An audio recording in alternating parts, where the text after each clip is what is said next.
Alors ici on propose une petite initiation à Scratch où on va faire un jeu qui est très très connu qui s'appelle Flappy Bird. Chaque élève il a sa fiche et donc il va pouvoir suivre toutes les étapes.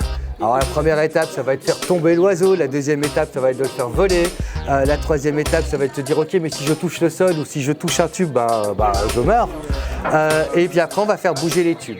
Et donc ça en 6-7 étapes, on arrive à faire un jeu, alors basique, hein, mais on a toutes les bases de la programmation qui sont vues.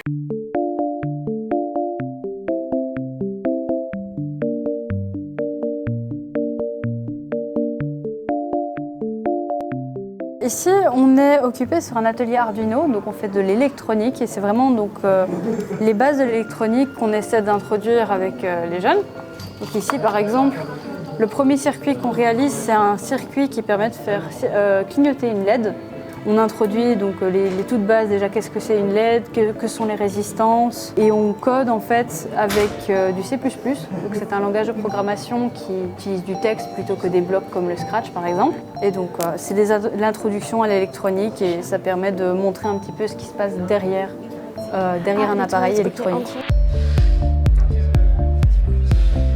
En gros, le but c'est vraiment de miniaturiser comment l'électricité fonctionne, comment ça marche dans la vraie vie, tu vois. Ça c'est vraiment le principe d'une éolienne, mais en tout petit. Et en fait ça te permet de comprendre comment une éolienne ça marche. Les panneaux solaires c'est pareil.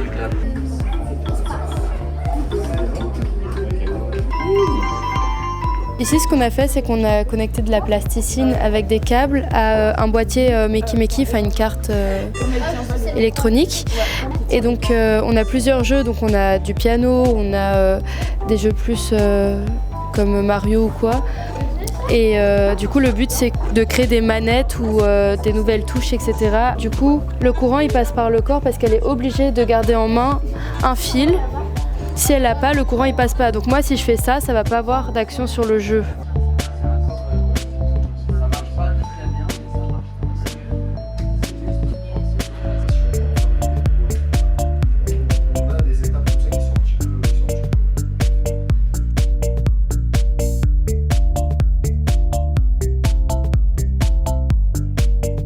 En fait, on va dire à notre télécommande, quand on appuie sur la touche de gauche, par exemple, ou la touche pour avancer, quand on appuie sur cette touche-là, tu vas envoyer au robot qui doit mettre les roues à une certaine vitesse.